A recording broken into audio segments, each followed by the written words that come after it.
All right. Well, good morning. Good morning. I love having guests here with Cause San Diego. We're doing a new interview segment here with Louie Nguyen from Say San Diego. He's the brand new CEO for this nonprofit organization here, and we're here to hear a little bit about what they have going on, hear about his interesting transition from corporate to the nonprofit sector. So, to get started, I'd love to kind of learn a little bit more about you, Louis. I knew that you were involved in the social impact sector because you were a speaker at last year's Cause Conference in 2024, and you were up Yes. there, spoke about your background, and spoke about mission-driven finance. But now I see you at the seat as CEO. Tell us about it. Tell us a little bit about your background and that transition from corporate to nonprofit. Yeah, no, it's a great question. Thanks for having me. Always a pleasure to be in your presence, Stacy, and Cause Conference and the wonderful work that your team's doing. You are correct. I made a fairly notable transition. Um, so I'll share a little bit about my background, and then maybe it won't seem so um, notable. I About a year and a half ago, I was at Stanford for a leadership board training um, session. And through that week, I met some amazing CEOs of publicly traded companies, some board members, just really high-powered people. And it started my sort of reignited my entrepreneurial itch. And I thought to myself, I've somehow found myself as sort of the CIO guy. Not, and it's been okay. It hasn't, I've been treated well and I've done good in the world and I've done good for the world and it's not such a bad place to be in mission-driven finance, doing great work. But it started me thinking what it would be like to be a CEO. And there was a time where I ran my own company. And so that thought started bubbling in my head and it somehow got out into the universe. And my background, as you know, Stacey, is I've been an investor all my life. In the last 15 years, I've transitioned to impact investing, which is sort of the idea of how to solve social pain points through innovative investment concepts and ideas, returning capital to investors as well as returning capital, a return on that capital. Mhm. And so it came to happen that say San Diego was at an inflection point itself, and the board wanted to diversify away from traditional revenue sources, away Interesting. from contracts, away from philanthropy, and wanted to lean harder into social enterprises and sustainable cash flow sources. And the universe brought us together. Mhm. And I was approached by Say and their recruiter, and I thought it sounded like a really fascinating opportunity, a great perfect match for my background, as well as my ambition in terms of wanting to explore social enterprises here in San Diego. And so, um, San Diego's been around for Mhm. some 55 years. Um, I am CEO number three. Okay. We serve about 30,000 San Diegans a year, Mhm. across the board from early childhood education, where we have two facilities, one on our campus and the other at elementary school. Mhm. We are at 40 school sites Wow, with after-school programs, that's great. and allowing parents to work, allowing parents to be able to feel safe about the kids being taken care of. Yeah. And then we have a number of programs that are out in the community advocating and sort of pushing for system level change Mhm. for children and youth welfare, from alcohol tobacco prevention programs, mental health support. Um, and so back to your question, when I was asked to join, the after school program is a very robust social enterprise. We provide a good service to parents. They pay us a fee. We earn a spread on that. and that help offset the costs that we do in other programs in the community.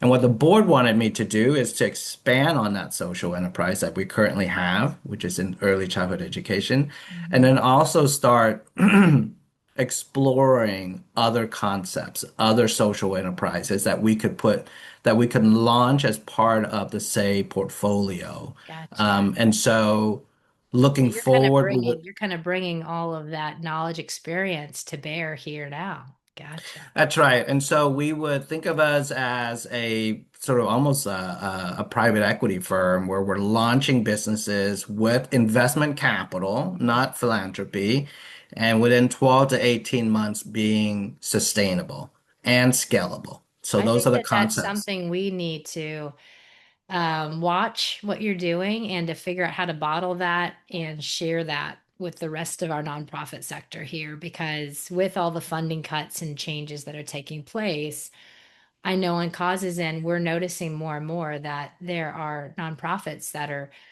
either having to close their doors, cut staff, reduce services because they unfortunately did not have a diverse funding portfolio. And but just love what you all are doing. I think it's a serendipity of your background, even being your family being Vietnamese refugees coming here to this country, and probably getting a lot of support from different organizations and groups to help you all integrate, and for you now to be giving back in that way. But I do have a question for you. Because I do know for me, I did 24 years Marine Corps, transitioned to the civilian sector. It was a pretty big transition to move into corporate, working with UPS, and then now I'm doing on the nonprofit. So for you, if there was like one thing that's kind of been one of the bigger things that you've had to work through, what would that be from corporate to nonprofit? Excellent question, and something I think about every day. So I've been in this position for about 5 months. In that period, we've had some significant macro issues, Mm, funding cuts. We had tariff inflations. We have been blessed in that our financials are in good position, and that's in great part to Nancy, the prior CEO, the board, the incredible leadership team who's guided us to this point. Um, I think I'm learning and stretching mhm, and growing on a constant basis as I am in this new role. I think the language of finance is can come across a little jarring for mhm, those who are not familiar mhm, being in that world. And so reminding myself that the North Star is to increase impact in the community mm, and that our financial soundness increases our probability of increasing that impact in the community, and couching it and continuing to repeat that, mhm. and so that it doesn't get lost in the analysis that it's all about the financials. Gotcha. Okay. And I think that is it permeates in through all the work and all the conversations, and it's a reminder to myself. It's very different from walking into an investment committee meeting where it's, right into sort of the finances, right into sort of the big questions of sustainability. Here, every step of the way is, is this in the service of impact for our community? Is it in the service of community um, for what we're trying to do for those who are most underserved and underprivileged? Mm, Um, and so that is a big learning point for me. And I also think there's still a lot of education required for investors and donors where we bring ideas to the table that are a little unusual, mm, where it's, we're asking for concepts where we're charging parents, we're charging, I'm just making up examples, but we're charging vendors where we typically would not. mm. But that is sort of the creativity that we need to have in order to become sustainable. True. Um, Well, thank you. I really think that these are good insights because we're just at this turning point. where we're having to make a lot of different decisions on how to sustain all these different social and environmental issues that are impacting our region. And it's very eye-opening to just see um, kind of a coming together here in the region, actually. We see with Conrad Previs Foundation. I just saw that Grand Oliphant just put out a notice and statement that they're going to have $23 million that they're going to be putting towards helping to sustain the nonprofit ecosystem and doing what they can and getting more people behind it to see how we can support it, because these services are still needed even if we don't have those federal grants. Even if we don't have, we're even noticing a lot of higher philanthropic individual donating drops. So with all of it, it's reassuring to see that. So that kind of leads me into a question for you, as far as how are you all working to sustain your operations with partners? Are there certain partners that are really leaning in and stepping up, or just, going walking shoulder to shoulder and saying, no matter what, we're going to stick it out and be involved? And if so, um, can you share a little bit about those relationships? Sure. We just had our budget season, and so the board just approved our new budget. And in our new budget, I actually advocated to increase compensation for all of our staff. And so we are a social organization. Impact starts at home. We have to take care of our people. There's the impact that we do in the community.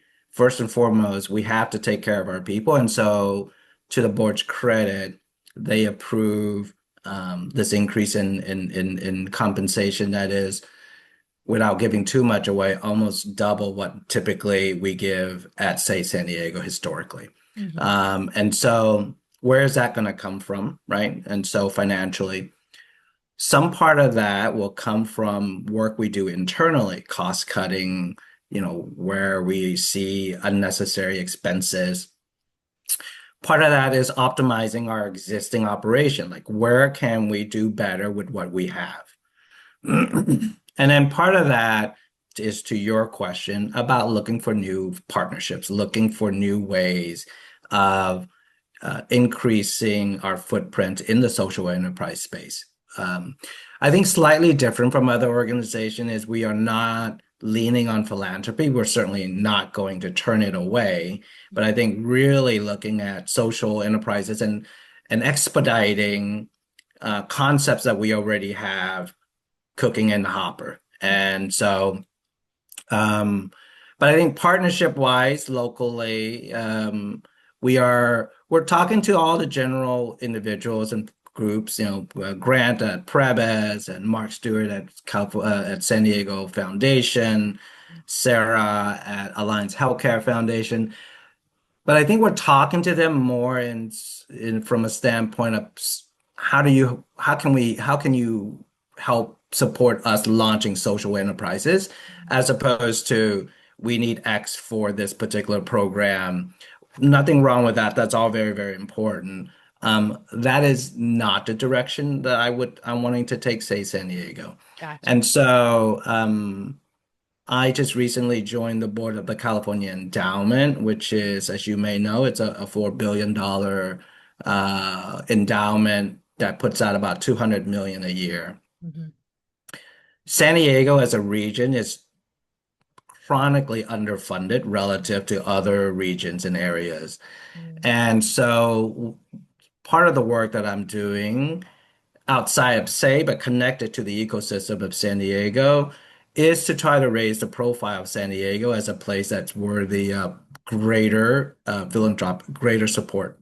That's And wonderful. so in August, myself and Kurt Chilcott, another board member of the California Endowment, will be hosting Brenda, who is the CEO of California Endowment, Hmm. to come visit San Diego and see the work that we're doing here, so that we can make a better argument and a better push for more funding. So all that's to say, outside of the work that I'm doing at, say, San Diego, is doing work where we're trying to get more capital to flow into the whole ecosystem to help all of our brothers and sisters in this ecosystem space, in this non-profit space.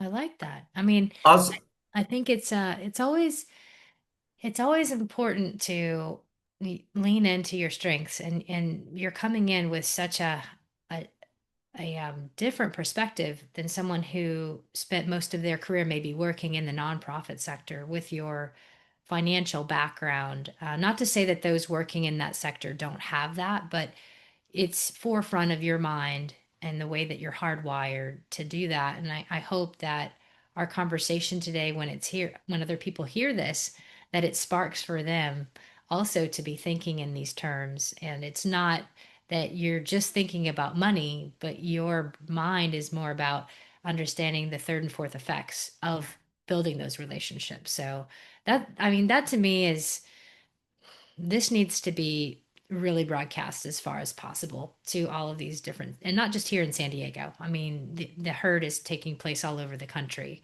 We're seeing, especially like if you look at USAID and the cuts there and international yeah, development, there's a lot of yeah, nonprofits that are based here in the US, but they are NGOs in other countries. So they're also really trying to figure out how to kind of keep their doors open in the work they do and the important work they do. that's But right. yeah, and I did want to kind of before I know we're running close to the end of the time, but I wanted to make sure I got in a few more things I wanted to ask you about.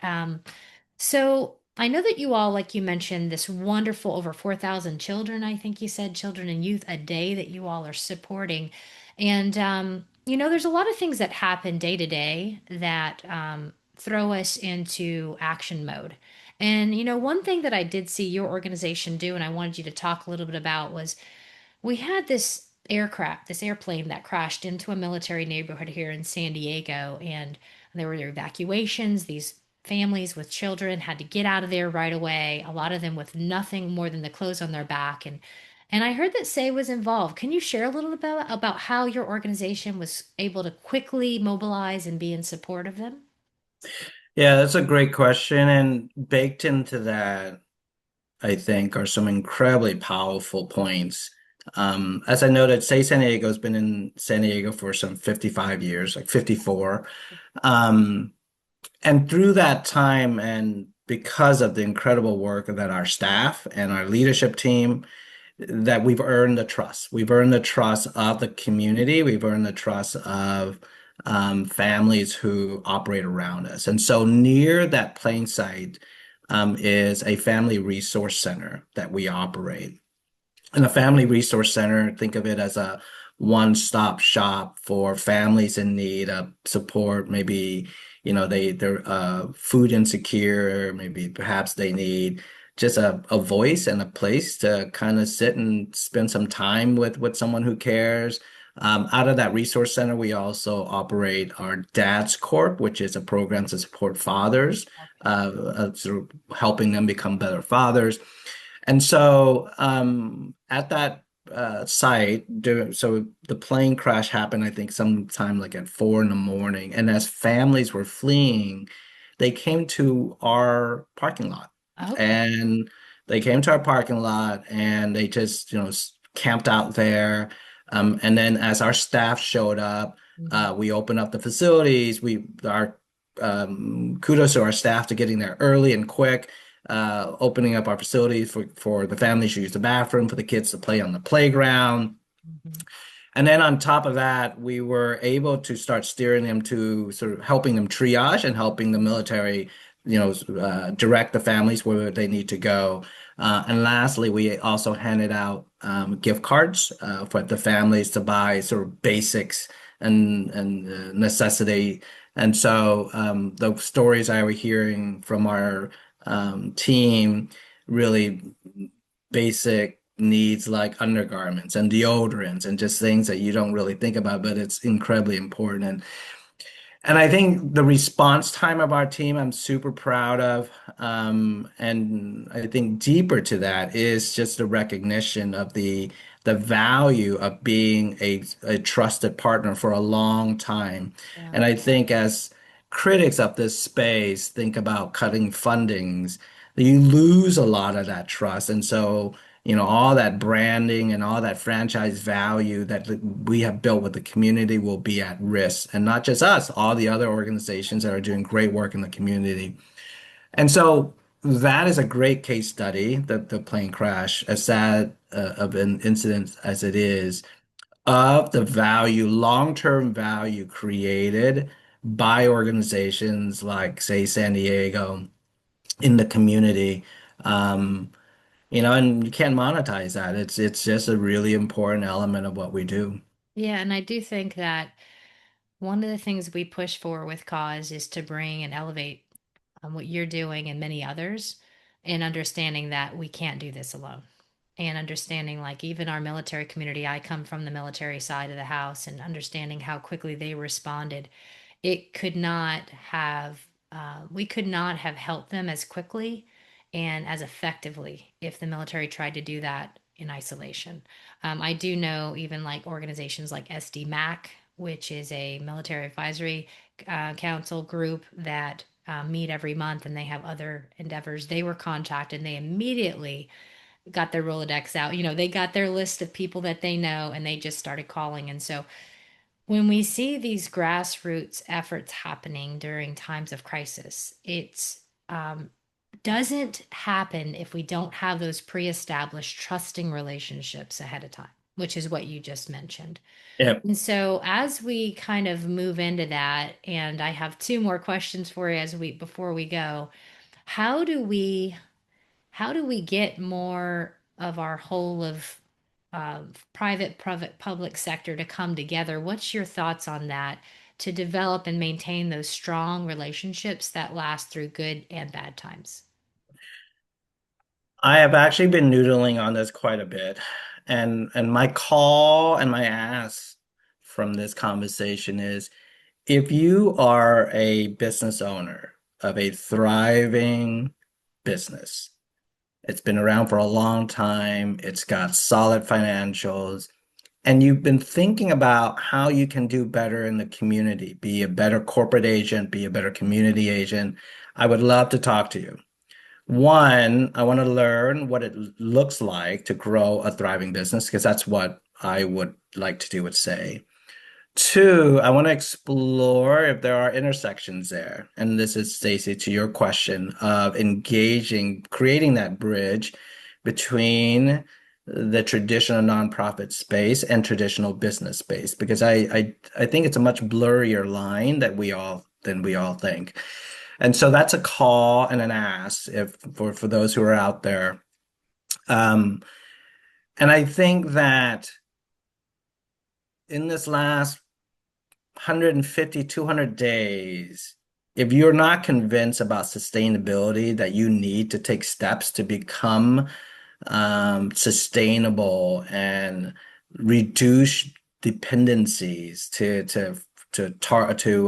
contracts and philanthropy, Mm-hmm. it's being made very clear. And so I think 2, 3 years from now, those who've already made the steps will rise to the top. And that's where the talent will go. That's where the donors will go. And I think it ought to be a friendly competition to nudge everybody along. And I'm happy to talk to other CEOs of nonprofits to share how to think about that. Um, One element that my thinking have a little bit changed since coming on here is cash flow is incredibly important for a nonprofit. And a lot of nonprofits like to own their building and real estate, which locks up a ton of capital. Would you rather have all that capital lock up in a real estate where it generates you maybe minimal cash flow, or would you rather have that invested in some sort of vehicle where it's generating cash flow to support your budget? Mm-hmm. But that's a question that ought to be explored. You might end up at the same decision, Right, which is, hey, exactly. we want to build. But I think it's recognizing that cash flow, reliable, unrestricted cash flow is just gold, and it's worth the sort of exploring. Exactly. Well, I think that I think we should do a crowdsourcing special, maybe lunch and learn or something around that topic. I mean, and have you and maybe one other colleague that are very well experienced and experts in that area to flesh it out and to help them understand it. This is the Happy to. time. I mean, usually you plan contingency wise during the summer bright days, not during the stormy weather. Yeah, I remember in the Marine Corps, a colonel that I worked for when I worked in recruiting, he was always pushing the team really hard when we were up. When we were hitting our numbers and we were doing really well, we were like one of the best, we were one of the best recruiting districts in the whole Marine Corps. And he was still pushing them hard. And I remember asking him that question. I was like, why do we keep pushing him? He goes, because you got to train hard and do well when you're doing well and don't wait for when you're suffering to try to push into it. So that I was love something it. that stayed with me in that it's almost like don't get comfortable whenever you're doing really well because you never know when those other things happen. So this is a good time. Regardless, people need to do it, and we need to move in that direction. So as we close, I just wanted to have you share a little bit. So wait, one more question about finance because you're the finance guy. So we have had these conversations percolating around how the for-profit sector moves into mergers and acquisitions. And we have heard quite a bit from the nonprofit sector about figuring out how to have more alliances, more collaborations. What are your thoughts on nonprofit mergers and acquisitions, and is that something they should contingency plan for as well? And if so, how would they go about that? Maybe Yeah, I it's a think, longer question for another yeah, meeting. no, it's Yeah. I just had this very same conversation with Mark Stewart over lunch on Friday, Mhm. or last week. I think the main sticking point when we talk about nonprofits merging, it's premise around, it's the right thing to do, so people should do it, right? It's predicated on this, like, hey, it's a rational decision because there's limited resources. Everyone's doing very similar sort of back office stuff. You guys should merge to reduce it. It's the right thing to do. You should do it. Um, and I think that's wrong. I think where it's wrong is everyone has a career to manage. Everyone has families to feed. And so where we should lean into is to make that decision easier for Mm. these nonprofits to make. So for example, we should say the outgoing C-suite will get a 1 year severance pay. Now you're making it a lot more interesting for people to say, hey, you know what? Like now it makes sense for both personally and professionally. And we just can't ignore that everyone has their own, personal need as well. And you say, okay, you guys should talk to nonprofits, and the outgoing C-suite gets a year of severance. Mm. And on top of that, the new organization, post formation, will get an additional grant to do XYZ. So Mm. now you're incentivizing the organization through finance to Yeah. create long-term gain to the community. And so oftentimes I've said this to a number of people now, where I'm like, with human nature being human nature, we got to lubricate the wheels of decision making Yeah. with the right sort of financial incentives. Yeah. And I think also, if we really want to get into this, is doing a survey of nonprofits where the CEO, Mhm. has been around for decade plus, and they're like kind of dropping hints that they're about to leave, in a year or two. That's a perfect time for a group to parachute in, work with the board, and say, hey, instead of looking for a CEO succession, maybe you should be looking at merger and acquisitions and like working with the board to get them to understand that, working with the C-suites. And so now those are the prime candidates, right? For when you have a CEO transition where you go into that organization and say, okay, instead of spinning the wheel and looking for a new CEO, let's consider merging. That's, I think, where the really interesting low-hanging fruit is at. Um, yeah, so I can go on and on, Stacy. No, I know we're running out I, of time. yeah, I know, but I love that because and Mark, I'm glad that Mark Stewart, CEO for the San Diego Foundation, that's having these conversations. It's been circling more and more, and Cause San Diego does have an expert in nonprofit mergers acquisitions that we're looking at maybe doing a special online webinar with. So that's coming, everybody, if that's listening for that. But thank you, Louie, for that. So to close us out, I wanted to find out what do y'all have coming up? Do y'all have any special projects you want to share? I know you mentioned something about a partnership with the Building Affordable Housing Project, and then y'all have a let me see, you also have a fundraiser coming up. So I want to hear about those too. Yeah. Absolutely. Thanks for asking. We are so Ash 101, which is a building that's been in the news quite a bit. That there's a project to convert that into affordable housing. I believe 240 units, AMI of 80% and below. Um, and we have been written in as the provider of childcare on the first floor. Oh, And so we will be running a childcare facility for 50 young people, young kids. Half of that will be for the tenants, and half of that will be for city staff. And we're exploring a number of those opportunities with other developers. And so that's really exciting because I think it solves a lot of pain points. And we bring in the expertise that's required to execute and sort of the culturally sensitive, economically sound approach. So that's exciting. that's We're also in conversation with the newly minted superintendent, Dr. Fabiola Baguda, who I'm a huge fan of. okay. And we're exploring some concepts and some ideas. I'll leave that for now until we have Okay. it more built out. And then in early September, we have the Say San Diego community event called Play for Say. Okay. Think of it as lawn games meet Hunger Games, where Oh, teams will compete playing lawn games, bocce ball. I want to do that. I love Yes, sports. yes. Come on. I need to It's sign up for highly this. competitive. Oh my God. And because of my sort of personality, we're going to even make it more competitive this year. And it all ends with a Jenga competition, a giant Jenga competition for the finals. It's a lot of fun.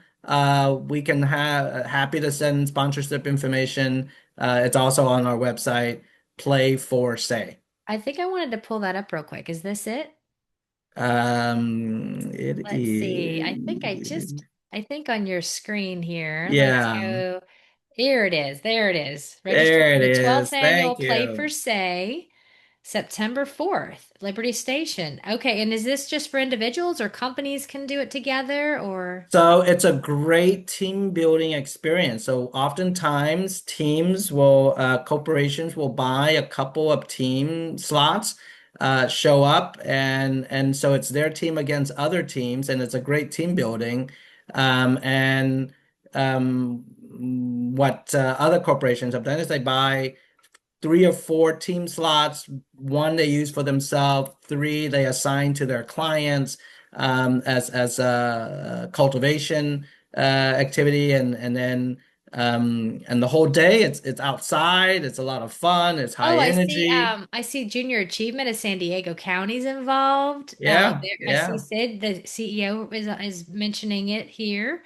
And there's some sponsorship opportunities. You can volunteer, it looks like. Y'all are looking for volunteers maybe We to are, we are. give. So it's And a yeah, great time and it's a very unique experience. You don't see very many community events on the outdoors like what we're doing. And this is we've been doing it for a number of years now. This year that's a little different is we're going to have a silent auction that's going to be launched 2 weeks before the event. And some of my close friends, the founders of Kingfisher, the Vietnamese elevated restaurant, will be offering a private dinner oh, cooked by them. Roberto Alcerio of the Michelin one-star Valle, good friend of mine, also will be offering a private dinner. And so that will be part of our silent auction. all right. Well, for everybody that's listening and you love outdoor stuff, I will tell you, I'm on the board for Homemade San Diego, and we have a walk coming up in November. And ours is also where we get a lot of companies out. So this could be one of those chances if you're listening that your company, You may all be working remote or partially remote. You don't get together as often. This could be a great chance to do this. Is this all open? Is this for adults only, or can you bring can it be a family oriented event or? Well, there will be alcohol, so it tends to lean Okay. adult on these events. So, Yeah, it could be a great even during the workday. This could be a, yes, break off early and then you all just show up together as a team. You don't have to get it all organized. It's already ready to go. that's right. And you can show up. We're gonna have a costume competition, best dress. So some teams are gonna show up in their superhero outfits, and it's I'm gonna be gonna a have to get blast. like we're gonna have to get a Cause San Diego team. We've got a great group of people. Oh, good. I have to see who's interested in doing all that fun stuff, who's interested in Love doing to all the have events. you. Love to have you. That'd be But great. well, Louie, it's been wonderful to have you on today. And for everyone that's listening, if you all want to learn more about Say San Diego, their email is or their website, San Diego.org. You can go there, find out about their programs. And we really did appreciate having you last year, Louie. We hope to see you at the Cause Conference again. It's on October 9th at the same place, Sharp Healthcare Headquarters, Innovation Center. So thank you for taking time. It sounds like y'all have a lot going on, so I want to make sure that you can get back to those things. But for everyone else listening, if you want to learn more about Cause San Diego, go to causesandiego.org. You can find us on LinkedIn, on Instagram, and on Facebook as well. So that'll be a wrap. And Louie, Thank I am you. going to find that team. I'm probably going to have us sign up soon. I don't want it to sell out. So Looking forward to having you and looking forward to seeing you at Cost Conference. For everyone else, Cost Conference is a great event, great time to connect with the community. So, Stacy, thank you for doing that for our community. Okay, awesome. All right. Well, you have a great day, Louie, and I'll talk to you soon. All the best.